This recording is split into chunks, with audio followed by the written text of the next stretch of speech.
शहीदों की चिताओं पर लगेंगे हर वर्ष मेले, वतन पर मिटने वालों का यही बाकी निशा होगा।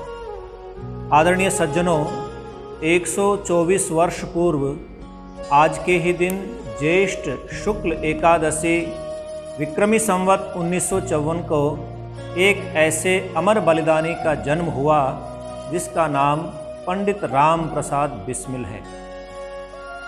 पिता मुरलीधर के यहाँ माता मूल मंत्री देवी की कोख से जिस वीरवर ने जन्म लिया वो हमारे आज के नायक हैं। उन्होंने एक बहुत सुंदर मन की लहर पुस्तक उस समय प्रकाशित की। उसकी कुछ पंक्तियाँ एक कविता की मैं आपके समक्ष प्रस्तुत कर रहा हूँ, आप उसको सुने और कुछ चर्चा फिर बाद में करेंगे। न चाहूँ मान दुनिया में, न चाहूँ स्वर्ग का जाना, मुझे वर दे यही माता, रहूँ भारत पर दीवाना। करूँ मैं कौम की सेवा, पड़े चाहे करोड़ों दुख, अगर फिर जन्म लूँ आकर तो भारत में हो मेरा आना। लगा रहे प्रेम हिंदी में, पढ़ूँ हिंदी लिखूँ हिंदी, चलन हिंदी चलूँ हिंदी, पहरना ओढ़ना खाना। भवन में रोशनी मेरे रहे हिंदी चिरागों की, स्वदेशी ही रहे बाजा बजाना राग का गाना। लगे इस देश ही के अर्थ मेरे धर्म विद्या धन, करूँ मैं प्राण तक अर्पण यहाँ प्रण सत्य है ठाना।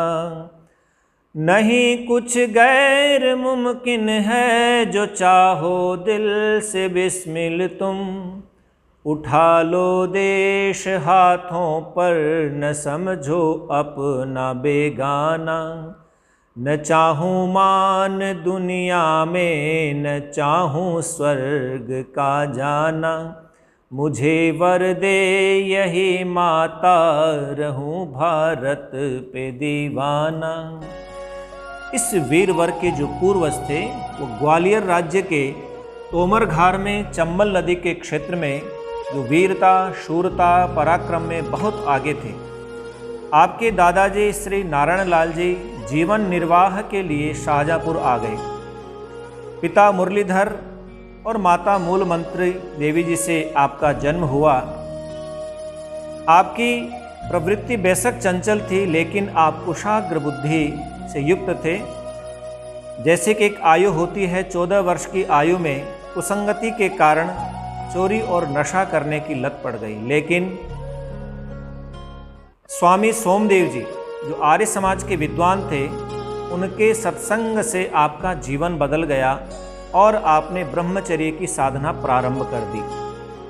और उसके साथ नमक मिर्च तेल मसाले सब कुछ आपने त्याग दिया। सेवा कार्य सत्यनिष्ठ और ईश्वर भक्ति आपके विशेष गुण बन गए। 1916 में देश सेवा का व्रत लिया व क्रांतिकारी जीवन अपना लिया। शस्त्रों का क्रय किया, साहित्य छपवाना बटाना ये सारा काम आप अपने ऊपर लेते थे।